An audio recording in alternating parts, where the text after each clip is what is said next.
हो चुका है। कुल 2204 अभ्यर्थी सफल हुए हैं। 19 अप्रैल को यह परीक्षा ली गई थी। जेपीएससी 2025 पीटी का रिजल्ट जारी किया गया है। बता दें कि 103 पदों पर नियुक्ति होनी है। 18 से 20 जुलाई तक मेंस परीक्षा होगी, तो अब मेंस की बारी है।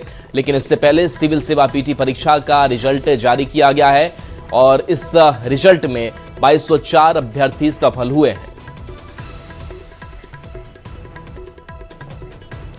रांची के निवारणपुर स्थित आरएसएस कार्यालय पर 16 जून की देर रात हुए पेट्रोल बम हमले की जांच अब एनआईए कर रही है।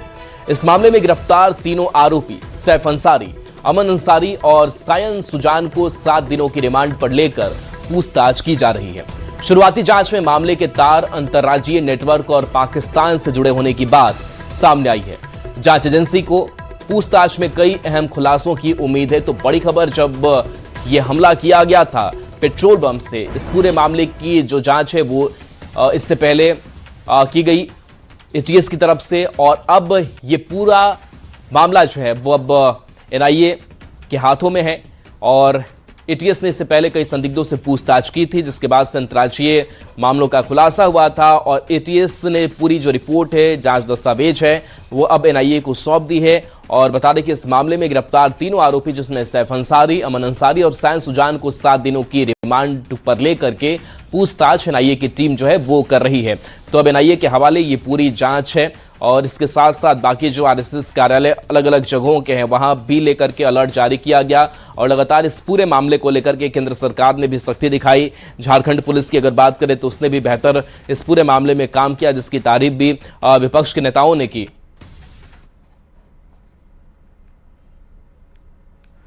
रांची के निवारणपुर स्थित आरएसएस कार्यालय पर 16 जून की रात जो कुछ भी हुआ वो वास्तव में दिल दहलाने वाला था, कई सवालों को खड़े करने वाला था। लेकिन अब इस पूरे मामले की जांच एनआईए के जिम्मे है और एनआईए ने की दबिश के बाद अब इस पूरे मामले के खुलासे होने की उम्मीद ही बढ़ गई है। आपको बता दें कि इस मामले में तीनों आरोपियों की गिरफ्तारी पहले ही हो चुकी है। अब एनआईए तीनों को 7 दिनों के रिमांड पर लेकर लगातार पूछताछ कर रही है। और जाहिर है कि जिस पूरे के मामले को याद कीजिएगा तो इस मामले के पूरे तार जो हैं पाकिस्तान से जुड़े थे।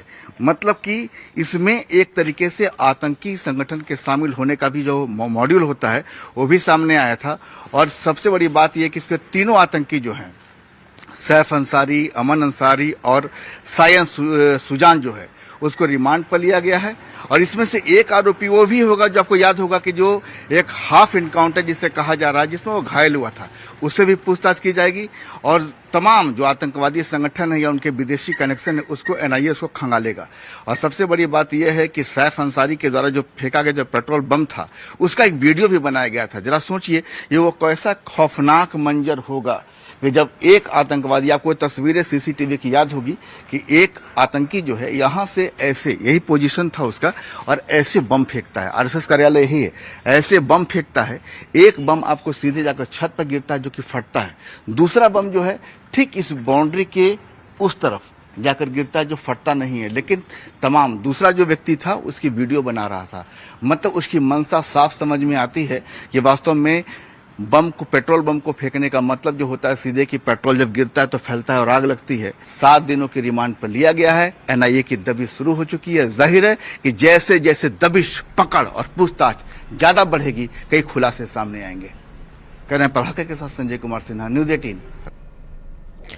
और ओम प्रकाश हमारे साथ फोन लाइन पर है। ओम प्रकाश, अब एनआईए 7 दिनों की रिमांड पर इन आरोपियों को लेकर पूछताछ कर रही है, क्या अपडेट है? जी, बता दें कि सैफ अंसारी, अमन अंसारी और सायन सुजान, इन तीनों को एनआईए ने रिमांड पर लिया और तीनों से पूछताछ का सिलसिला शुरू है। खासतौर से बात करें तो इसमें इनके मॉड्यूल को लेकर जो जांच है वो की जा रही है कि ये किस तरह से कनेक्शन में आए, इन अपराधियों के, आतंकियों के किस तरह से ये हथियार बने और किस तरह से इन्होंने इस पूरी घटना को कारित किया। और खास बात आपको बता दें कि जो पेट्रोल बम बनाने की विधि है वो भी इन्हें जो पाकिस्तानी हैंडलर है राणा, उसके माध्यम से मिली थी और कहीं ना कहीं तमाम चीजों को लेकर उसके द्वारा जानकारी दी गई थी।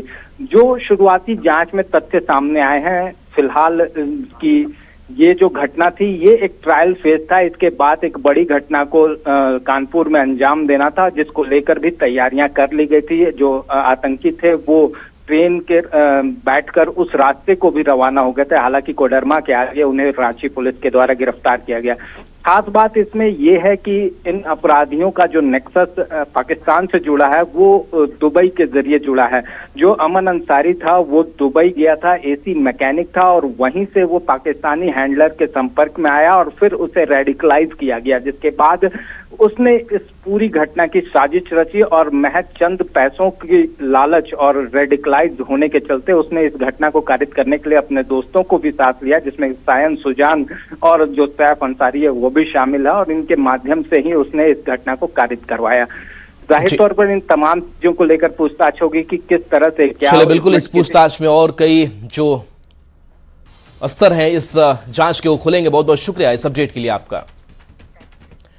और इस वक्त की बड़ी खबर, जहां सेरेब्रल मलेरिया के मामले बढ़े हैं। पूर्वी सिंहभूम में 9 नए मरीज मिले हैं। कुल संक्रमितों की संख्या अब 150 पहुंच चुकी है। कोटका प्रखंड में तेजी से ये मामले बढ़ रहे हैं। 24 जून से 3000 सैंपल की जांच हुई है। कंदर और हितबासा गांव सबसे ज्यादा प्रभावित हुआ है। मेडिकल टीम लगातार निगरानी कर रही है। दवाओं और मच्छरदानियों का वितरण जारी है। 45 मरीज अस्पताल में इलाजरत हैं। 9 नए मरीजों को अस्पताल में भर्ती कराया गया है। अब तक 4 बच्चों की मौत भी हो चुकी है। सामान्य हो गई है। जो भी मरीज मतलब वो वहाँ पे ब्रेन मलेरिया के मिल रहे हैं, इंस्टेंट उनको वहाँ के पीएचसी में, या अगर आवश्यकता है ज़्यादा सीरियसनेस है तो सदर अस्पताल में उनको भर्ती कराया जा रहा है। काम में 24 तारीख से आज तक अभी तक लगभग 3000 अभी जांच हो चुका है, और 3000 में 150 के आसपास ये पॉजिटिव पेशेंट मिला है इसमें, जिसमें से 4 डेथ है इसमें। राज्य से बड़ी खबर, जहां बिना काफिला के नजर वित्त मंत्री आए हैं। गाड़ी से घूमते मंत्री राधा कृष्ण किशोर दिखे। सुरक्षा काफिले को छोड़कर मंत्री निकल गए। राधा कृष्ण किशोर झारखंड के वित्त मंत्री हैं और अपने सुरक्षा काफिले के बजाय केवल एक गाड़ी से वो घूमते नजर आए। तो देखिए, गाड़ी से घूमते मंत्री जी दिखाई दिए। अपने सुरक्षा काफिला को, सुरक्षा को ध्यान में नहीं रखा और आम लोग की तरह वो इस तरीके से सड़कों पर निकल पड़े। एकमात्र उनकी गाड़ी आपको नजर आ रही होगी। वित्त मंत्री हैं राधा कृष्ण किशोर।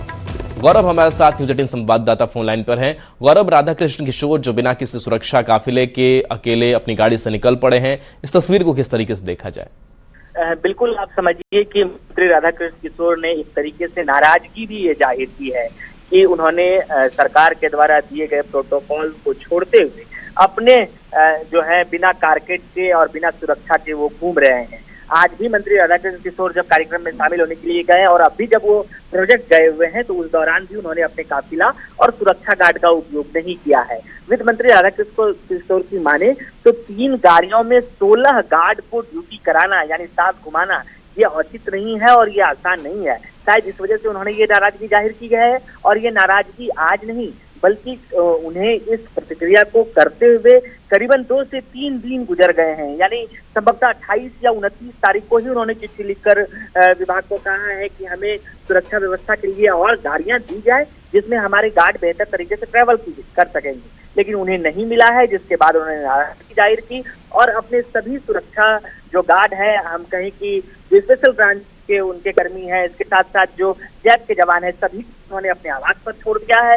उनके जो कर्मी है वो आवास पर ड्यूटी कर रहे हैं और वो अकेले एक ही गाड़ी से जो शहर है इसके अलावा शहर के बाहर भी भ्रमण कर रहे हैं। चलिए, शुक्रिया इस अपडेट के लिए आपका। चलिए, झारखंड में विश्वविद्यालयों में कुलपति नियुक्ति को लेकर राजनीतिक बयानबाजी तेज हो गई है। कांग्रेस ने आरोप लगाया कि राज्य के विश्वविद्यालयों में स्थानीय शिक्षकों को पर्याप्त अवसर नहीं मिल रहे हैं और इस पर राजभवन को जवाब देना चाहिए। वहीं बीजेपी ने कहा कि कुलपति नियुक्ति योग्यता के आधार पर होती है और इसमें स्थानीय या बाहरी का मुद्दा नहीं होना चाहिए। वो किस प्रकार एक नैरेटिव सेट कर रहे हैं कि इस राज्य में कोई ऐसा प्रोफेसर नहीं, कोई ऐसा डीन नहीं जो कुलपति पद पर आसीन हो सके, जो कुलपति पद पर बैठ सके। तो ये महामहिम आरएसएस के लोगों को बैठाना चाह रहे हैं और शिक्षा का भगवाकरण करने का एक प्रयास भारतीय जनता पार्टी के द्वारा किया जा रहा है। नहीं, मैं इस बात से सहमत नहीं हूँ कि बाहरी और भीतरी का विषय नहीं, ये उच्च शिक्षा का विषय है और उच्च शिक्षा का पूरा विषय ये राज्यपाल के मातहत होता है। महामहिम राज्यपाल जी उसका पूरा अवलोकन करके जो उसका अपना जो नीतिगत विषय होगा उस सबका अनुपालन करके ही नियुक्ति उन्होंने किया होगा। ऐसा नहीं है, उसमें उच्च कोटि के शिक्षाविदों को प्राथमिकता दी जाती है स्वाभाविक रूप से वाइस चांसलर के पद पर। तो मुझे नहीं लगता है कि इस बात में कोई कम है। राज्य सरकार ने 107 प्रखंडों में बीडीओ और सीओ के पदों को लेकर बड़ा फैसला किया है। कैबिनेट ने मंजूरी देते हुए तय किया है कि इन प्रखंडों में अब दोनों पदों के बजाय किसी एक अधिकारी की नियुक्ति की जाएगी। इस फैसले के बाद राजनीतिक बयानबाजी भी शुरू हो गई है कि बैठक में यह निर्णय क्यों लिया है कि 107 प्रखंडों में चाहे बीडीओ रहेगा या सीओ रहेगा, यानी एक अधिकारी की पोस्टिंग होगी। अब इसके पीछे क्या सोच है ये तो मैं नहीं बता सकता। देखिए, सब सोच विचार कर ठोक बजाकर सरकार ने निर्णय लिया है जो मुझे लगता है प्रशासनिक दृष्टिकोण से कम महत्वपूर्ण या छोटे प्रखंड होंगे वहाँ अंचलाधिकारी और बीडीओ दोनों एक ही व्यक्ति को पूरा पावर दिया जाएगा। ये अच्छी सोच है, क्योंकि अधिकारियों की कमी रहती है और कार्य बाधित होते हैं, जनता भुक्तभोगी होती है। तो दोनों के पावर को इनकॉर्पोरेट करके एक ही पद में सीओ बीडीओ दोनों पद पर एक ही व्यक्ति काम करेंगे। बड़ी खबर जमशेदपुर से है, जहां नए एसएसपी देराज शहर में अपराध नियंत्रण को लेकर गश्त कर रहे थे। इस बीच कदमा थाना क्षेत्र में अपराधियों ने एक युवक को गोली मार दी। घायल युवक संजय को गंभीर हालत में एमजीएम अस्पताल में भर्ती कराया गया है, जहां उसके मुंह में फंसी गोली निकाली गई है। संजय ने पुलिस को बताया कि अनिल और कृष्णा नाम के दो युवकों से उसकी पुरानी रंजिश थी। आरोप है कि दोनों बातचीत के बहाने आए और अचानक फायरिंग कर दी। मेरा घर में नहीं था, बाहर में था। बाहर से आया, जैसे आया कि वो घर आ रहा था, बस इसको गोली मार दी। किसके द्वारा मारी गई है? कौन मारा गोली? गोली मारा अनिल सोना। और क्या वजह है मारने की? अब वो पहले का झगड़ा झांकी था। किस चीज का विवाद था ये? वो विवाद सिलेंडर का लेके हुआ था। गैस सिलेंडर का उसका। अगली बड़ी खबर गुमला से है, जहां कस्तूरबा गांधी आवासीय बालिका विद्यालय में 10वीं की छात्रा प्रियंका कुमारी की संदिग्ध मौत के मामला में अब गरमाता हुआ नजर आ रहा है। बता दें कि छात्रा का शव बुधवार को छात्रावास के कमरे में फंदे से लटका मिला था। घटना के विरोध में परिजन, ग्रामीण समाजसेवी और आदिवासी संगठनों के लोग स्कूल के बाहर जुटे और प्रदर्शन किया। प्रदर्शनकारियों ने मामले की सीबीआई एसआईटी जांच कराने और दोषी वार्डन को तुरंत बर्खास्त करने की मांग की है। कहीं न कहीं थाना प्रभारी और वहाँ का स्कूल प्रबंधक मिलजुल के कहीं न कहीं एक प्रकार से एक षड्यंत्र का शिकार हुई है हमारी बहन। और एक प्रियंका बहन के लिए अगर आज हम आवाज़ नहीं उठाते हैं, कल आपकी बेटी, कल मेरी बेटी, कल मेरी बहन, कल आपकी बहन का शिकार होगी और कहीं न कहीं हजारों प्रियंका कुमारी की आवाज़ को दबा दिया जाएगा इसी तरह। तो आइए हम आवाज़ बुलंद करें। जमशेदपुर में बिगड़ी कानून व्यवस्था के विरोध में आज बंद का असर दिखाई दे रहा है। बीजेपी, जेडीयू और आसू पार्टी के आह्वान पर सुबह से बंद समर्थक सड़कों पर उतर आए हैं। शहर के कई बाजारों में सन्नाटा पसरा हुआ है और बड़ी संख्या में दुकानें और निजी संस्थान बंद हैं। बीजेपी के प्रदेश प्रवक्ता, जिला अध्यक्ष और कार्यकर्ता सड़कों पर बैठकर पुलिस प्रशासन और राज्य सरकार के खिलाफ विरोध प्रदर्शन कर रहे हैं। तो ये तस्वीर आपको दिखा रहे हैं, जहां पर बीजेपी, जेडीयू और आसू ने यह बंद बुलाया है। बिगड़ती कानून व्यवस्था, लॉ एंड ऑर्डर को देखते हुए ये बंद का आह्वान किया गया है। कल पूरे शहर में मशाल जुलूस, अब अपनी कैमरे के नजर से देखिए, पूरा जमशेदपुर चप्पा चप्पा एक एक छोटे छोटे दुकान ने स्वतः बंद किया है। बंद को पूरा समर्थन किया है। हम तो निकले उनका धन्यवाद देने के लिए कि आप लोगों ने हमको मदद किया, हमारे आह्वान पर आपने बंद किया। हम आपके आभारी है, पूरे दुकानदार के आभारी है। साक्षी बाजार की दुकान, बिष्टुपुर बाजार, कदमा, सोनारी, जितने दुकान है सबके हम आभारी है दुकानदारों के। स्कूल प्रशासन ने छुट्टी दे दिया, जुस्को ने छुट्टी दिया, कोल्हान यूनिवर्सिटी ने छुट्टी दिया, टाटा मोटर छुट्टी। शहर में बिगड़ती कानून व्यवस्था को लेकर आज जमशेदपुर बंदी का आह्वान किया गया था और उसका असर साफ तौर पर पूरे शहर में देखने को मिल रहा है। अभी मैं मौजूद हूँ बिष्टुपुर में, जहां आप देख सकते हैं कि जहां अनुमन बिष्टुपुर ये गोलचक्कर में हजारों गाड़ियां जो है वो आना जाना करती थी, मगर पूरी तरह से बंदी का असर जो है वो साफ तौर पर देखने को मिल रहा है। पेट्रोल पंप हो या जितने भी बाजार, वो आप देख सकते हैं कि पूरी तरह से मार्केट बंद पड़ा हुआ है। और यहाँ बिष्टुपुर में हजारों दुकानें थी, वो सभी दुकानें बंद को समर्थन करते हुए पूरी तरह से इस बंदी को सफल बनाया गया है। देखिए किस तरह पूरा बिष्टोपुर बाजार जो है वो वीरान पड़ा हुआ है।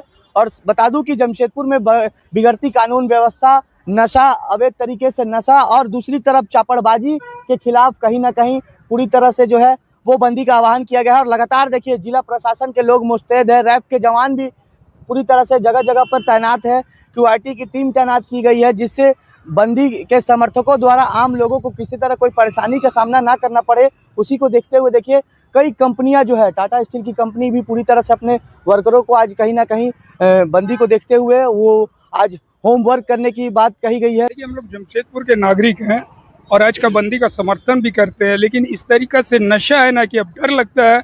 घर से छोटे छोटे बच्चे स्कूल जाते हैं या मार्केट में, डर लगता है कि कोई नशाखोर जाकर के चापड़ नहीं मार दे मेरे बच्चे को। पूरे जमशेदपुर में लोग देखिए तो हम लोग जैसा नागरिक डरा सहमा हुआ है। आए दिन जमशेदपुर में चापड़ चलता है। कानून व्यवस्था, नशा और चापड़बाजी के खिलाफ आज बंदी बुलाया गया है, मगर इस बंदी का असर क्या कुछ होता है वो तो आने वाला समय बताएगा। न्यूज़ 18 के लिए जमशेदपुर से आशीष कुमार तिवारी। रांची में जमशेदपुर बंद को लेकर सियासत तेज हो गई है। पर्यटन मंत्री सुदिव्य कुमार सोनू ने कहा कि विपक्ष अधूरी बातें कर रहा है। उन्होंने कहा कि सरकार हर घटना पर तेजी से कार्रवाई कर रही है। साथ ही कहा कि मुख्यमंत्री ने जमशेदपुर मामले में तुरंत कार्रवाई करते हुए संबंधित अधिकारियों को निलंबित किया है। ये उठाना ही है। विपक्ष का काम आधा सत्य परोसना है।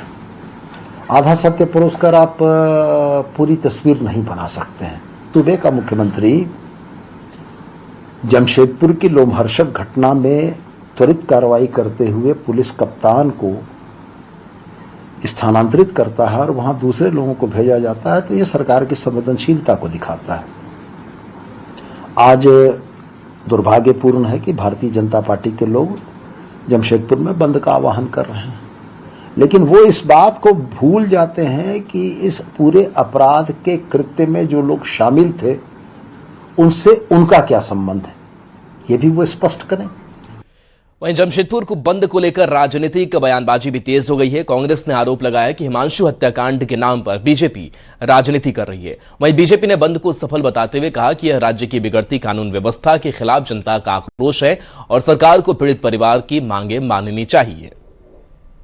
भारतीय जनता पार्टी ने जमशेदपुर बंद का आह्वान प्रदेश अध्यक्ष माननीय आदित्य साहू जी के निर्देश पर किया और सुबह से ही जो खबरें मिल रही हैं, बंद बहुत सफल है और यहाँ पे भाजपा के कार्यकर्ता सड़कों पर उतरे हैं और जनता भारी तादाद में जो है उसका भी गुस्सा सड़कों पर दिख रहा है। आवश्यक सेवाओं को इससे मुक्त रखा गया है और ये सरकार की ध्वस्त हो गई विधि व्यवस्था का कहीं ना कहीं एक प्रतीक है कि जनता का आक्रोश सड़कों पर दिख रहा है। देखिए, जमशेदपुर के घटना को लेकर सरकार पूरी तरह से संजीदा है। सरकार ने कई प्रशासनिक कदम उठाए हैं। वहां के एसपी को ड्रॉप किया गया है, विधि व्यवस्था को चुस्त दुरुस्त किया गया है, जो आरोपी हैं उनको उनकी धरपकड़ हो रही है। लेकिन विपक्ष भारतीय जनता पार्टी पूरी तरह से इसमें राजनीतिक प्रयास कर रही है। जो स्थितियां हैं उसमें वो अपने खोई हुई जमीन तलाश करने के प्रयास कर रही है। तो वहीं जमशेदपुर बंद को लेकर बीजेपी, जेडीयू और अन्य समर्थक सड़कों पर उतर आए। विधायक सरयू राय भी अपने समर्थकों के साथ शहर में बंद को सफल बनाने के लिए अभियान चला रहे हैं। शहर में बंद का असर साफ दिखाई दे रहा है। कई बाजार बंद है, जबकि स्कूल, पेट्रोल पंप और ऑटो सेवाएं भी प्रभावित हुई हैं। विभिन्न इलाकों में समर्थक लोगों से बंद का समर्थन करने की अपील कर रहे हैं। जमशेदपुर के व्यापारी, जमशेदपुर के ऑटो चालक और तमाम व्यावसायिक प्रतिष्ठानों ने अपना नैतिक समर्थन भारतीय जनता पार्टी के द्वारा बुलाए गए इस बंद को दिया है। आप देख सकते हैं कि एक भी दुकान नहीं खुली है। इसलिए नहीं खुली है कि चाहे दुकानदार हो या फिर दुकान के रखवाली करने वाला चौकीदार हो, हर लोग त्रस्त है। सुबह में दुकानदार से रंगदारी मांगा जाता है, रात को चौकीदार के गोली के बल पर दुकान में चोरी होती है। आए दिन चापड़ चल रहा है, आए दिन चाकूबाजी हो रही है। इन लोगों ने अपने ही दुकानों को बंद रखा है, स्वतः स्फूर्त बंदी है। हम लोग देख रहे हैं कहीं भी कोई दुकान खुला हुआ नहीं है और व्यवसायी संघ ने भी बंद का समर्थन किया है। तो अभूतपूर्व बंद हुआ है। लोग अपने ही बंद के कॉल पर अपना दुकान परेशान बंद करके रखे हैं इससे सरकार को समझना चाहिए कि जमशेदपुर के लोग कितना दुखी हैं जो अपराध की घटनाएं हो रही हैं उसके कारण से। चलिए बात अब चाईबासा की करेंगे, जहां चकदरपुर में बाल श्रम और मानव तस्करी के खिलाफ संयुक्त अभियान चलाकर बड़ी कार्रवाई की गई। पुलिस, आरपीएफ, जिला विधिक सेवा प्राधिकार और जिला बाल संरक्षण इकाई की टीम ने रेलवे स्टेशन से 11 नाबालिग बच्चों को रेस्क्यू किया। पूछताछ में बच्चों ने बताया कि सभी काम की तलाश में तमिलनाडु जा रहे थे। सभी बच्चों को बाल कल्याण समिति को सौंपकर सुरक्षित स्थान पर भेज दिया गया है। फिलहाल पुलिस की जांच जारी है।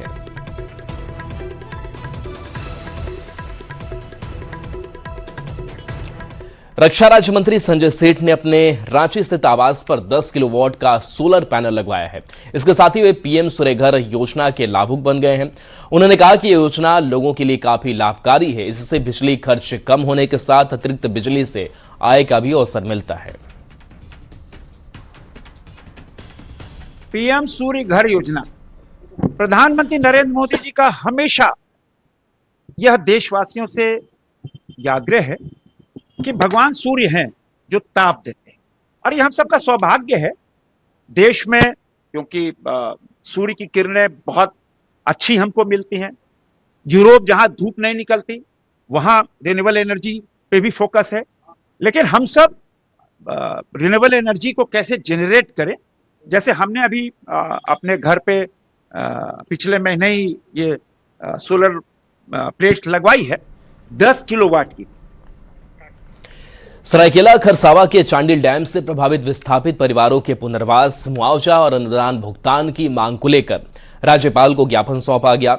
आजसू पार्टी के केंद्रीय महासचिव हरिलाल महतो के नेतृत्व में प्रतिनिधिमंडल ने यह मांग उठाई।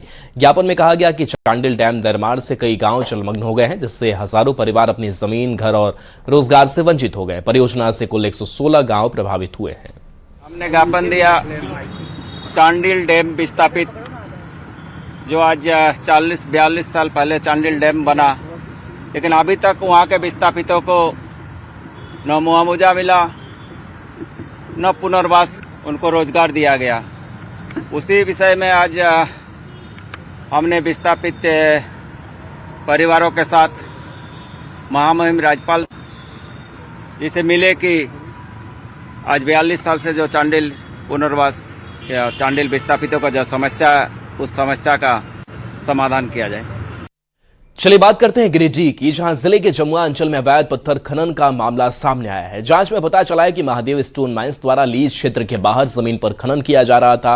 अंचल अधिकारी ने अपनी रिपोर्ट उपायुक्त और जिला खनन पदाधिकारी को भेजकर कार्रवाई की सिफारिश की है।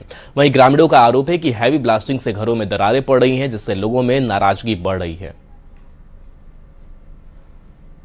प्लॉट नंबर जो है सो 59 है, गरमजुरवा ज़मीन है, जो कि मेरे अपना केवाला ज़मीन के बगल में है, और उस ज़मीन पर जो है सो ये लोग गैर कानूनी खनन कर रहा है, जबकि ये लोग 55 प्लॉट पर अपना लीज करवाया है। लीज करवा करके हमारा जो है सो बगल वाला ज़मीन को भारी नुकसान पहुंचा रहा है गरमजुरवा ज़मीन में काम करके, जिसमें है बहुत ओवरलोड जो है सो ट्रक है थी, हवा वगैरह जो जा रहा है, पत्थर भी इधर उधर, और थी रोड भी धंसा करके हमारा खेत में घसका दिया है।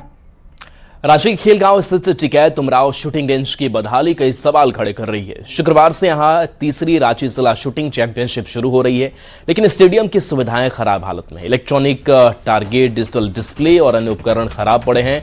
खिलाड़ियों का अपना सामान खुद लाना पड़ रहा है। खराब स्वास्थ्य व्यवस्था होने की वजह से 29 जुलाई से होने वाले Jharkhand state rifle shooting championship का आसनसोल उसको शिफ्ट किया गया है। के लिए सबसे ज़रूरी है टारगेट, कि वास्तव में जहां से आप टारगेट पर निशाना लगा रहे हैं वो व्यवस्था कैसी है और खिलाड़ी यहाँ प्रैक्टिस के लिए कितना तैयार है। देखिए यहाँ पर टारगेट कहीं भी आपको नज़र नहीं आ रहा होगा। जो टारगेट का जो एक डिस्प्ले बोर्ड होता है जिस पर टारगेट किया जाता है, एक सेंटर पॉइंट होता है, वो कहीं नहीं है। मिट्टी का ढेर नज़र आ रहा है। मिट्टी के ढेर में आप देख सकते हैं कागज़ पर 1 2 3 4 5 लिखा हुआ, मतलब कि आपको टारगेट के नाम पर उसी पर फायर करना है। तो ऐसे में जिस अर्जुन को तैयार करने की जिम्मेदारी खिलगांव में निशानेबाजी को लेकर के, वो अर्जुन आएगा कहाँ से, जो कि आपकी पूरी व्यवस्था जो है बदहाल हो चुकी है। टाइल्स देखिए, टाइल्स पूरी तरह उखड़ चुके हैं। इस टाइल्स को देखिए, टाइल्स पूरी तरीके से उखड़ चुके हैं और पूरी व्यवस्था बता रही है कि हमने करोड़ों की व्यवस्था तो बना ली, लेकिन हम उसका रख रखाव, उसको मेंटेन नहीं कर पाए। संजय कुमार सिन्हा, न्यूज़ 18, रांची। अब खबर देवघर से है, जहां दो युवकों के बीच विवाद खूनी संघर्ष में बदल गया। जानकारी के मुताबिक दोनों युवक शराब के नशे में थे, तभी किसी बात को लेकर कहासुनी हो गई और दोनों ने भुजाली से एक दूसरे पर ताबड़तोड़ हमला कर दिया। इस हमले में दोनों गंभीर रूप से घायल हो गए हैं। स्थानीय लोगों ने दोनों को देवघर सदर अस्पताल पहुंचाया है, जहां से उन्हें हायर सेंटर रेफर किया गया। फिलहाल पुलिस मामले की जाँच में जुटी हुई है। क्या सुने कि कोई मार दिया, मतलब कि अशोक राव का के नाम है, वो मारे हैं, तो हम काम छोड़ के तुरंत से हॉस्पिटल यहाँ आए, अभी तुरंत लेके आए हैं। अच्छा, क्या नाम है इनका? इनका सुधीर राव नाम है। न्यूज़ 18 पर खबरें आपके लिए लगातार जारी हैं।